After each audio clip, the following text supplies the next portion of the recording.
Selena were the same.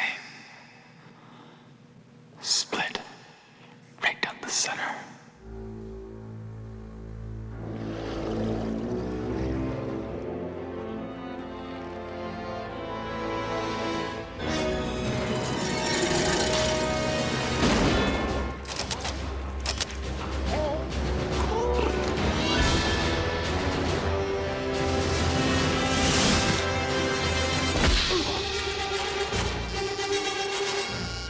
Meow.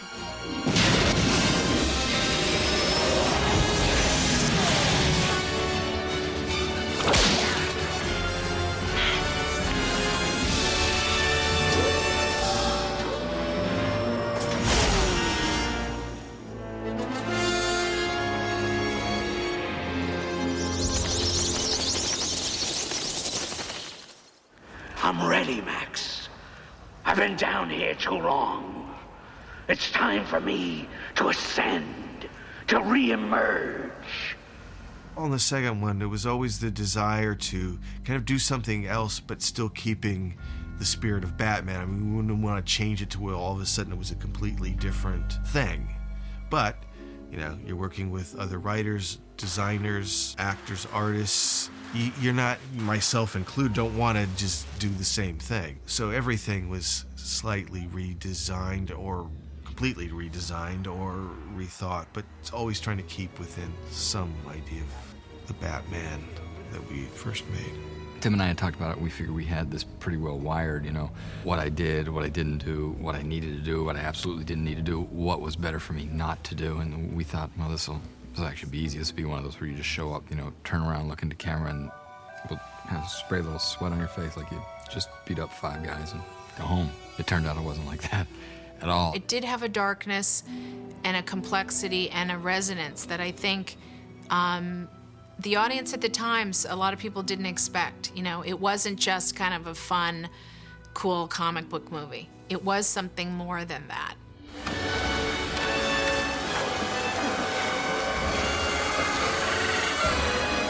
You didn't invite me, so I crashed!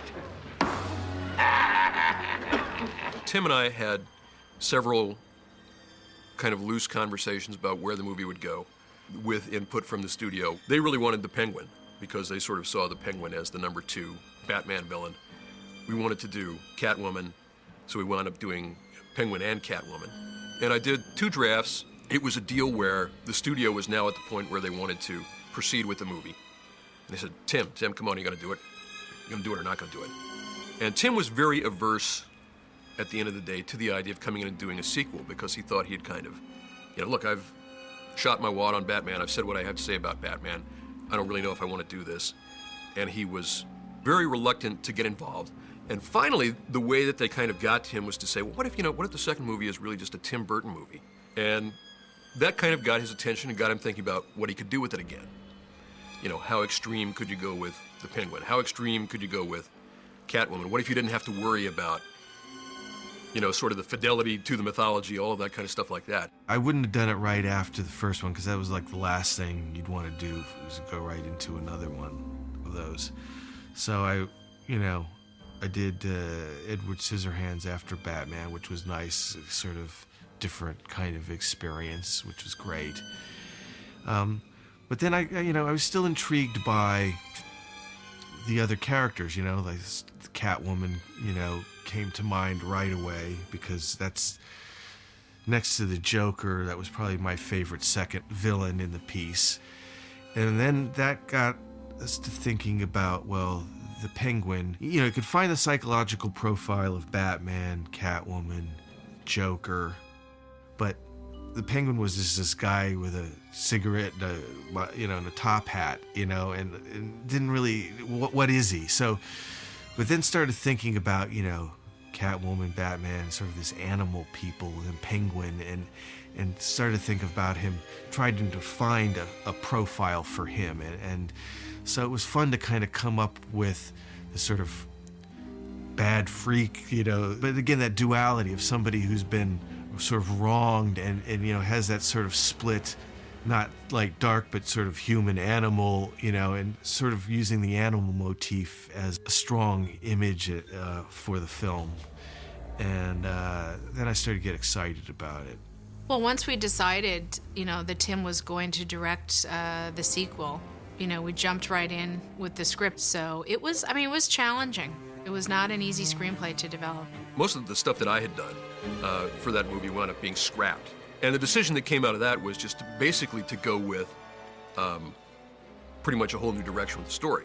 Tim and I never had a conversation about what are fans of the comic book going to think? What are the people going to think? What are the sponsors who, have promotions connected to the movie going to think of this movie? We never had those conversations. We never thought about it. I mean, we were really just about the art.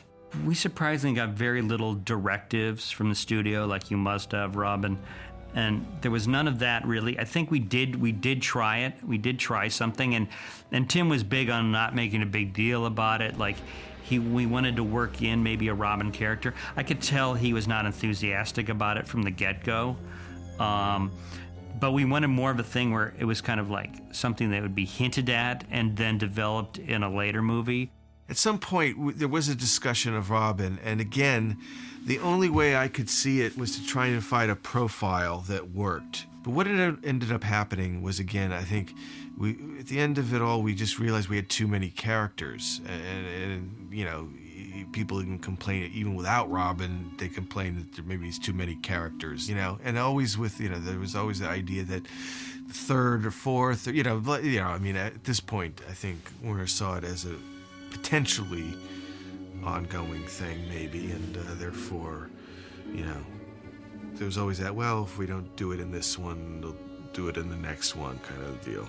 What Tim is able to do is make characters that are mythic. He is able to connect with them on an emotional level and make them real and grounded, so that even though they seem to be, otherworldly or larger than life, their emotions are real and relatable.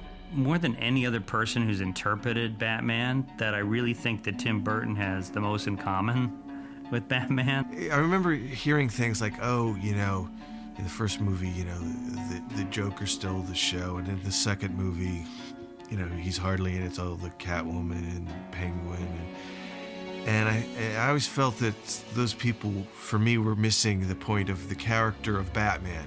What he is. That's why I didn't like Robin involved, just because this guy wants to remain as hidden as possible and in the shadows as possible and unrevealing about himself as possible. So, all of those things, he's not going to eat up screen time by these big speeches and doing, dancing around the Batcave, I always felt he was in at the right amount and the right sort of level of him.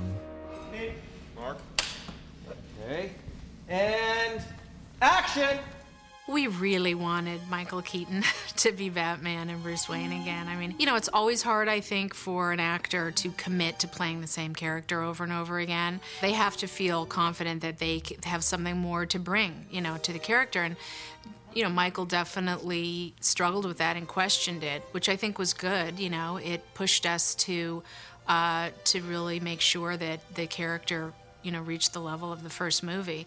I think Michael was game for it. I think he was probably game for it the same reason I was, which is, he'd done the character and got to kind of revisit it with other actors and other people, other situations. So, I think that was probably the lure for him. I don't think it was the joy of climbing back into the suit, but I think it was for those reasons probably. The only challenge I thought of before I started it was the mere fact that I had never done a character twice. So I was interested in doing that. What I hadn't anticipated was I was into my second or third day, I realized something seemed a little off, and what I think I was doing was imitating myself. You're playing the same character, so I had to keep thinking, well, I played this character, so what does he do here? And I excluded any other possibilities. So once I found myself saying, okay, this seems like what he would do here, but it doesn't sound right and it doesn't feel very right. So I found myself kind of doing an impersonation of myself, which was, first of all, impossible, and second of all, really strange. And so I just dropped that and said, no, you gotta just open up like it's the first time and just trust that, you know, the character will be there, I guess.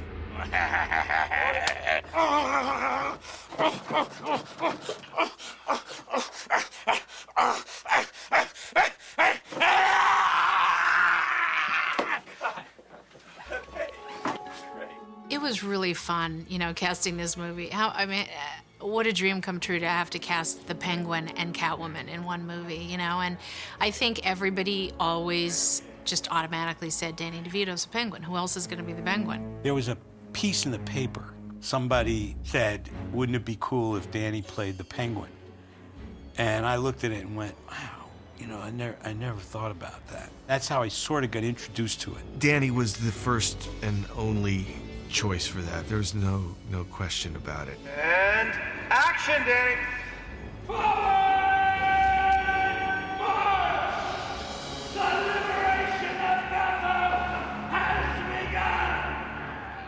Tim creates that great atmosphere, that world of, like, where you feel like everything is an invention. Tim did a painting that he gave me. It was very colorful, kind of circus tent, and there was a boy sitting in front of it. That was Oswald as a toddler. He didn't have hands. He had, you know, flippers, and he was kind of rotund and small, and he had kind of a weird pointed features, and the caption read, "My name is Jimmy, but they call me the hideous penguin boy." It was a great image to start from. He kind of became the character and was the Penguin throughout the movie, on and off the set. He stays in character all the time, and it's really creepy. I really got to eat a lot of raw fish. It was great. I always liked sushi, but this was really spectacular. Raw and cold and just fresh. Tasty. They were really good. God, my mouth is watering. What time is it? And if somebody put their fingers too close to his mouth, he might just take it off. Electroshock therapy. What a bargain. We initially had cast Annette Bening as Catwoman, and you know, did wardrobe things and all sorts of fittings and stuff. And really close to shooting, I got a call one morning, and you know, sort of long pause on the phone, and she, you know, said she was pregnant, and I was like I've never had like such a split mixed feeling in my life. I was like very extremely happy for her, and then was like dropping down a dark abyss at the same time. And it was kind of a crazy period, because I would say every single actress from 20 to 45 on the planet wanted to be Catwoman, and we were kind of barraged. Sean Young, who had originally been set to play the lead in the first picture, wanted very much to do the Catwoman, and she appeared in cat costume one day at the studio. I thought that it would work to be sort of like aggressive in the sense that that's what Catwoman would have done. She would have just gone, "Rawr," and she would have gone in there, and that's just what I did. I did like a major kind of Catwoman adventure. The next thing I knew, my office door flew open, which tells you about the difference in security these days. And Michael Keaton and I saw Sean Young dressed as Catwoman leap over my sofa and say, "I am Catwoman." We looked at each other and went, whoa. I was only told about it. But the eyewitnesses, I believe. I don't think it was a UFO sighting or, you know, the legend of Bigfoot kind of a situation. I think the resources are fairly reliable. When Michelle Pfeiffer expressed an interest, something just clicked where we thought, you know, she's perfect. She also could be both Selena Kyle and Catwoman. I met with Tim, and I found him very unusual and interesting, and he explained the part to me. And I thought it would be a couple of scenes and probably, you know, not a fully developed character. Then to my surprise, I read the script and I found she was just very, actually more complicated than I could have even imagined, just sort of psychologically. And even now people say to me, now, is she a bad guy or is she a good guy? And the reason that is because the character always was kind of going from one side to the other. And I think that she was always good at heart, but was always running astray. Well, I tried to lick her, but they didn't put that in. The Penguin is very interested in getting close to that pussycat. The movie was very much shot out of sequence. So it was a challenge to know where I was half the time. And also, it's real ensemble, so every scene, every moment counts. You don't have a whole movie to develop a whole character, so it was actually one of the most challenging roles I've done. I wanted to talk to her about it before we started, because I kind of wanted to warn her about what she was in for, but I didn't, and I could only offer sympathy, really, you know, and because there's no suggestion. You can't say, well, you know, here's the way I deal with this kind of picture. She was very impressive. I mean, two things that impressed me extremely was when the cats were kind of bringing her back to life, her sort of eye flutter and her eyes opening up. I still find that really chilling and amazing. And then that moment where, you know, she put a live bird in her mouth and held it there for several seconds and then let it fly out. I mean, I don't know too many people that would do that. She did it several times. And no bird or person was injured. Here, look at this. Bob Kane. Excellent. Penguin, Catwoman, Joker. It's an early one. The Joker, the Penguin, Robin, Batmobile. The thing that changed from the first to the second was that whole dynamic of the franchise mentality. And so unlike the first one, before I start the second one, you know, toy companies and t-shirt makers and you know are asking, well, what's this character going to look like? I was having these meetings where, you know, I was like, well, we haven't designed the character yet. You know, the prep of this film was pretty enormous. Just the set of Gotham City, you know, detailed, beautiful, stylistic set. Bo Welch did an amazing job on this sort of neo-expressionistic, Germanic city that had such character and really was a character in the movie. And, you know, we wanted it to be winter and Christmas and to actually snow inside the soundstage. The challenge is to create the atmosphere that this is going to be in, and that was about air conditioning sound stages down to a certain temperature and getting the breath and also creating an atmosphere for these real penguins. The second one was more difficult in the sense that we had weather conditions. You know, we had to cool down the sets for the penguins. So, you know, we were in like 100-degree weather, you know, people in shorts in LA, and we're coming out of the stages in parkas and snow gear, you know, and we have 3 people in full, you know, costume, makeup, you know, and dealing with all of that stuff. But again, you know, it's the actors and the people that keep you going, really. What was fun about working with Tim was he actually was improvisational about his direction. And he actually did respond to what the actors brought to the space in rehearsal. Yeah. He doesn't have a cookbook approach to the shooting of it. His way of covering a scene wasn't conventional. It wasn't like close-ups over the shoulder shots, matching sizes. He did have a sense of how he wanted it edited, and there weren't that many choices. Really couldn't cut it like a dozen different ways because it wasn't covered that way. In the morning, I was sort of like on this assembly line, and I would be handed from one person to the next, and I felt like I was in Oz. Just my character was such a huge production every day. And it's not even to say what's going on with Danny, what's going on with Michael, what's going on with the set. You know, they're moving buildings around, and I would get lost on the stage all the time because I would walk and they would have moved everything around, and I could never find my way to the set.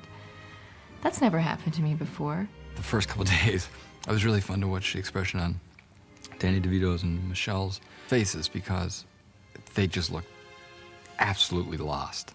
And it was kind of like sadistically funny to me because I knew exactly what they were going through. We tried to keep it so that Oswald was not just exposed to everybody on the set, on the lot, so they had this little thing. Tim made a kind of a canopy with the art department that I'd travel to the set in this little kind of circus canopy. It was good because you could stay in character. You could just be Oswald, and everybody respected Oswald. They kept their distance, but the crew and the other members of the cast and everybody was really, into it, and they were very respectful. About every 15th day that's usually where it rolls around with me, that I'm just kind of standing there waiting, and I kind of look at what everybody's wearing. I look at myself, and it gets really tremendously absurd. You kind of step outside yourself and you realize this is really nuts what we're doing, and really kind of goofy. It's really a strange experience, and instead of kind of saying, I've made an enormous mistake here, you just gotta kind of laugh and say, well, here we go. It was more fun to see two other people do it, because at first, I looked at Jack and, reminded him now and then we were both grown men doing this. He just wanted to check in every once in a while. But this time I figured, hey, if I go down, I'm going down with two other people. So, we're all going down in dumb suits.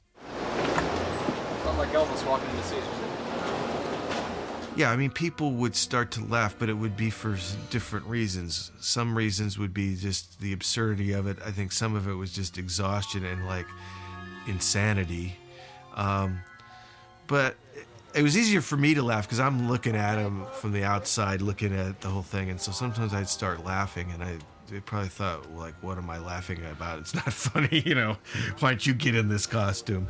But there was some catching themselves in the mirror and seeing what was going on kind of a thing. But to their credit, they always kept it, they found the right level of keeping it real and finding the humor when it was there.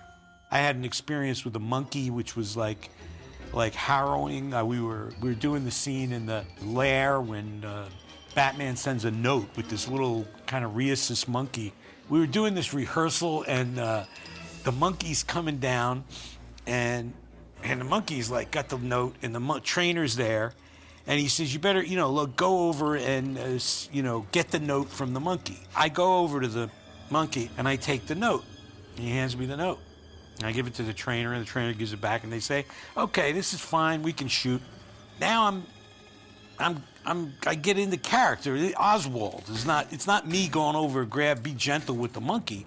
I see a monkey come down, and I start walking over with a note, right? And the monkey comes halfway down, sees me, and goes berserk, and we did it again. We went back and, did it again. And the monkey got kind of used to me, and, we're very friendly now. The monkey and I, we spent last weekend at Shutters at the beach.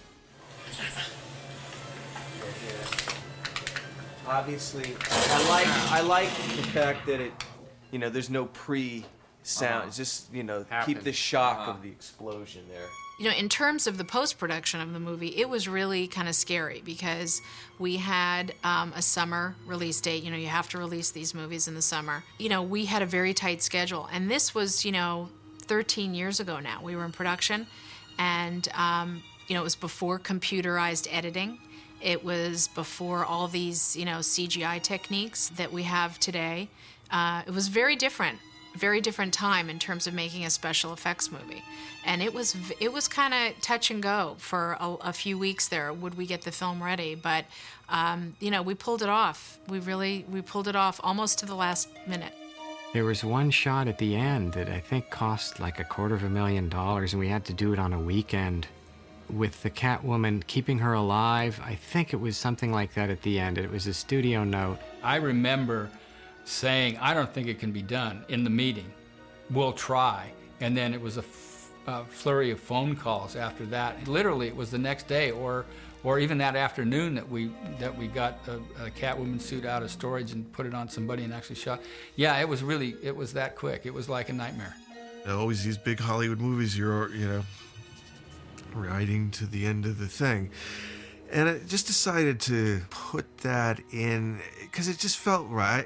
Something about it, you know, not a big deal, but just a kind of a little question about things. And I don't know, since I'd ended the last one with Batman up there's something about something ending with somebody else up there since he was down there, you know, and like the whole thing about cats and the whole 9 lives thing and this sort of mystical quality of cats, and is it real, is it, you know, is there a slight supernatural aspect to cats and things like that, you know, it sort of seemed to fit the material. You know, when you put these things together, you don't really know what it's about. You're looking at the trees and not always the forest, and that's the big challenge in what we do. So when it's finally together, especially with Tim's movies, who is really, because he comes from an animation background, he more has a clearer idea of what the end result is, compared to a lot of directors who are very talented but find their way to that end. I know I've seen the movie with audiences much more than Tim has. That, like, I actually go to, like, a lot of the theaters, and it was always great. The lights coming up after Batman Returns, and it was like, you know, kids crying, you know, people acting like they'd been punched in the stomach and like they'd been mugged. But, you know, part of me relished that reaction, and part of me, like, to this day, like, oops, you know. One person would come in and go, oh, this is so much lighter than the first movie. And the next person would come and go, oh, this is so much darker than the first movie. And it's like, well, light and dark are, you know, they're opposites. So it's like, how can something be, and it was like 50% passionately one way, passionately the other. And I thought, this is an odd dynamic. This is quite interesting. I remember like one write-up, I think it was in the USA Today, that basically panned the movie and said it looked like it was shot in an inkwell, which I guess is really a compliment, you know. But at the same time, I don't know that I took it as a compliment. I took it as really kind of a criticism or a put down of the movie, because I don't think it came out to generally good reviews. Even though it was the #1 movie, but a lot of people accused the storyline not being developed or meaningful in some kind of way. So I thought it was a bit misunderstood. I did hear of somewhat of a backlash that it was too gross, you know, black. We can't have black stuff coming out of his mouth. The movie itself, apart from, you know, being a merchandising machine, you know, apart from all the toy sales that it's supposed to generate, the movie itself was never presented as, you know, a child-friendly movie. And so I just think it's a mistake of perception. I think, you know, the parents who complained just got it wrong. But there was no attempt to deceive anyone. I really dig the fact that even now I can, you know, kids come up to me and if they don't know that I played the Penguin, once they do, you know, they're really, you know, charmed by it and taken by it. So you get into that kind of milieu of it all, and you say, yeah, it's great to be part of it. I'm really happy to be part of the Batman family. I remember toying with the idea of doing another one, and I remember going into Warner Brothers and having a meeting.